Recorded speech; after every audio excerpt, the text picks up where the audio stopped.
Hello, Steve White, Steve Arts 89. I want to share my Scream journey. Don't know if anyone's listening, but either way. So I saw the original Scream in the cinema back in 1997 when I think it came out a few months after it did in the US and Australia. So it was released in December 1996, and I'm pretty sure I saw it like February because I was studying. I'm sure I was at school when it was on. So I remember going to school the next day and talking to people and telling them to see it, and not giving away like who the killer was, or the whole Drew Barrymore is not the star, she's actually the Marion Crane of the film and that. So I'm sure we got it a few months later. So I saw that in cinema, loved it, and everyone was excited because it made a lot of money. It revived the horror franchise. It did it in a self-referential way, but it still respected the actual film, so it didn't destroy it. It didn't demystify it, or didn't destroy it. Basically, it just celebrated it knowingly and asked for a little bit more. And then we got a whole bunch of modest budgeted horror movies from Hollywood, like I Know What You Did Last Summer, Urban Legend, and a whole bunch of random ones. They sort of became trilogies and are now franchises, but other ones were more random. But we did get a whole bunch of Hollywood films because people realised, oh, there's an audience for horror. If you do it properly, there's an audience for horror and you don't have to spend a lot of money. They made $170 million from Scream on a $15 million budget, $14 to $15 million budget, so that was pretty good. Second film cost about the same, made about $1 million less, so basically the same people went to see it. We got it the next year. The third film we actually got 2 years later, because the first one was December 96, second one was December 97, and instead of December 98 or even December 99, we got January 2000. So it was like the next year and like a month or so later, so basically 2 years later. And it was a trilogy, and we all saw it as that. It was an event, we celebrated it, it was amazing, everyone went to see those films, and then it ended for a decade.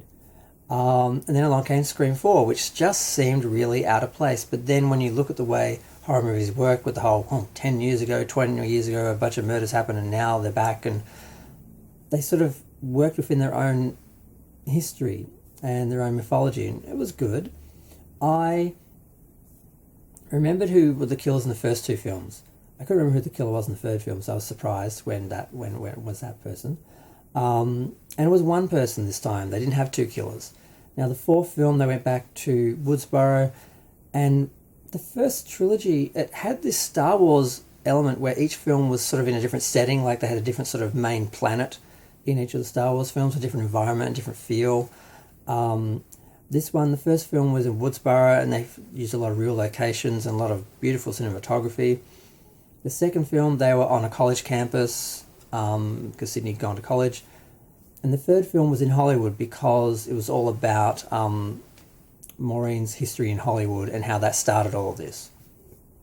Now, the fourth film, they went back to Woodsboro. They tried to go back to the original, kind of like how Alien 3 tried to go back to the original after Aliens.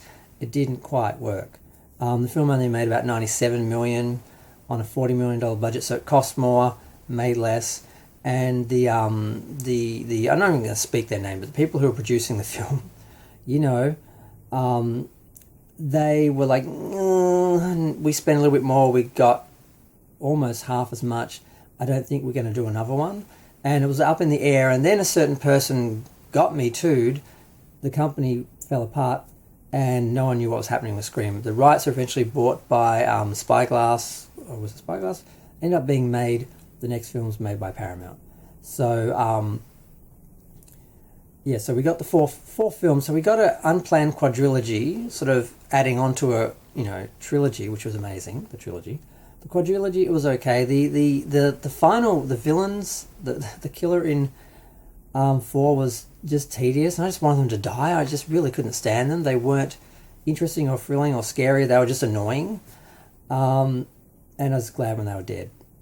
And I was glad that the legacy character survived, and I was only mildly disappointed that Adam Brody was killed because his character didn't do much anyway. He was a deputy, and that was the only thing I remembered about the films was Adam Brody was in it, and he played a secretary.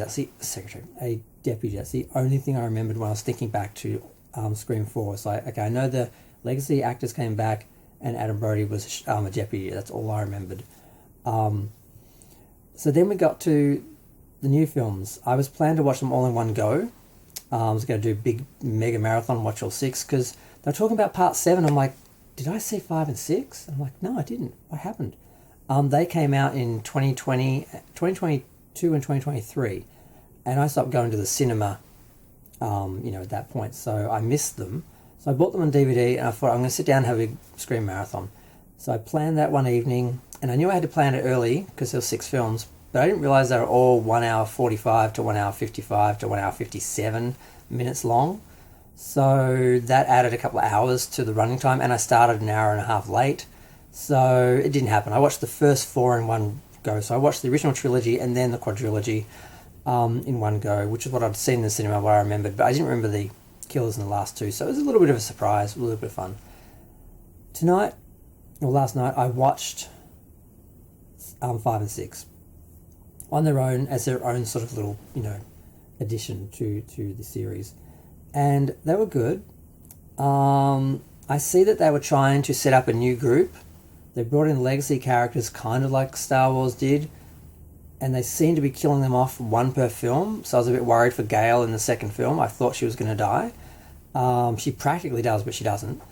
And I see they're setting up new characters who are going to be the new characters for the film, and it's like they're not Dewey, Gale, and Sydney. They were likeable characters. Jenna Ortega's character is just annoying. She tells her sister to F off when her sister is basically pouring her heart out, and they eventually get themselves back together in that, but they're a kind of a dysfunctional family and not particularly likeable. And the other characters, their friends in each film, are kind of disposable. We end up with 2 that survive, and both times this guy's stabbed. I thought he was dead, but he comes back, he survives both films, which is good. He kind of does the Dewey thing where you think he's dead and then they wheel him out at the end, like, we found one more, it's alive. I'm like, yes. So yeah, I'm not going to give away who the killers are, but I didn't see either of them coming.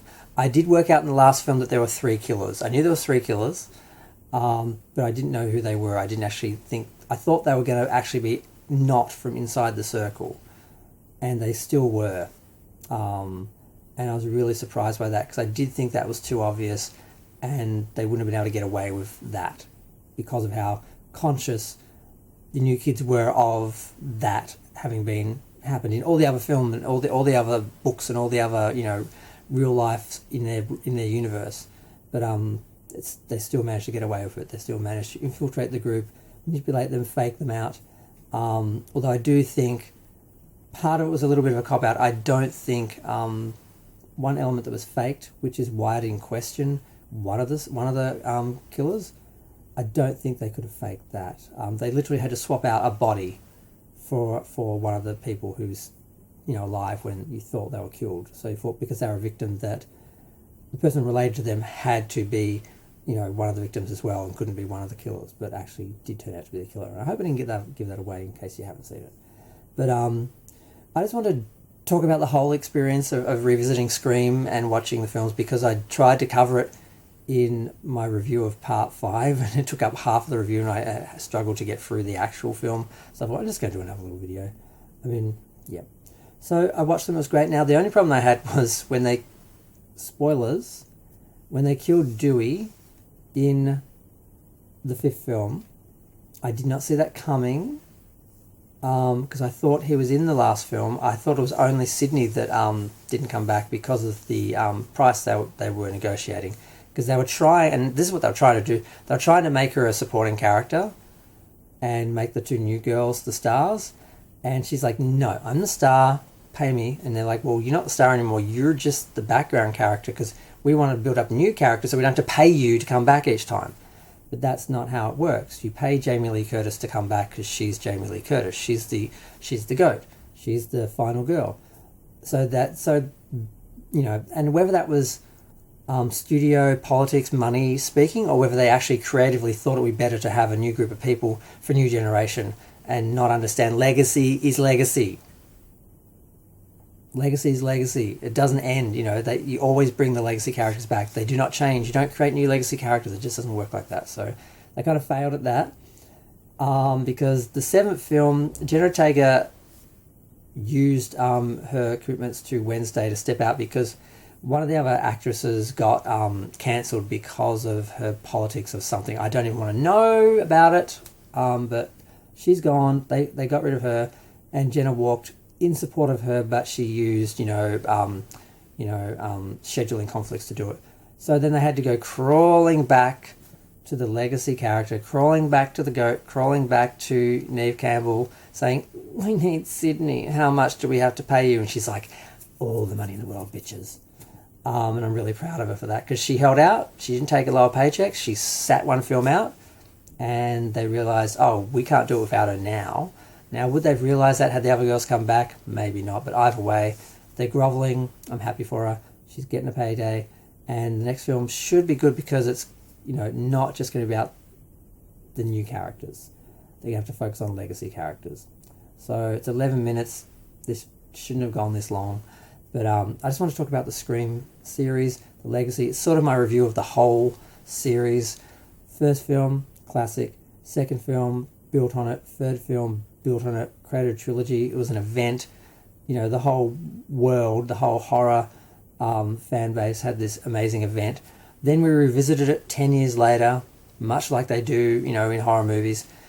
It was good, but it wasn't the event that the trilogy was. Then when they did, the fifth film, people realised, oh, this is going to be a thing. And they put a bit more effort into it. They brought some new characters in and they marketed it better. And it made like 138 million. And then the sixth film made like 160 something million. So they cost a little bit more. The budget went up a little bit between films because I guess they had to pay the actors more to come back. But the films have made still less than the original trilogy, but more than the fourth film. The fifth and sixth have made more and are closer to the sort of Scream money we originally saw. So it's enough to bring them back and keep doing it. And they're doing a seventh film. So I'm looking forward to it, but I want to see the legacy characters come back and to them to be respected. But they are sort of going to lose the momentum that they built up with the characters in the first two films of the sort of reboot because the actors left for political reasons, which is not a reason to get rid of a character because the actor left for political reasons. So but I'm going to go, and I will also just note that there was news about I Know What You're Doing last summer. They're rebooting that. They're bringing that back. They have confirmed Freddie Prinze and Jennifer Love Hewitt are coming back. Freddie Prinze was first. Jennifer Love is second. So they are doing that properly. So I'm happy about that. I'm still talking after 13 minutes. But 13 is a good number to end on. It's October. Got a 30-minute video about the Scream franchise and sort of a bit of a review of all of them, and I'm just glad this exists. I mean, I've spent 28 years with these characters. That's why it really hurt to see Dewey die. I literally had to pause the video for like half an hour and give myself a moment, which I couldn't have done that in the cinema. I don't know if I could have handled it in the cinema because I loved that character and he died. I've been with them for 28 years. That means something. That matters. You can't replace that. You can build on it, but you can't replace it. So I'm going to leave this at 13 minutes. Feel free to share, like, comment, subscribe. Let me know what you think of the Scream franchise.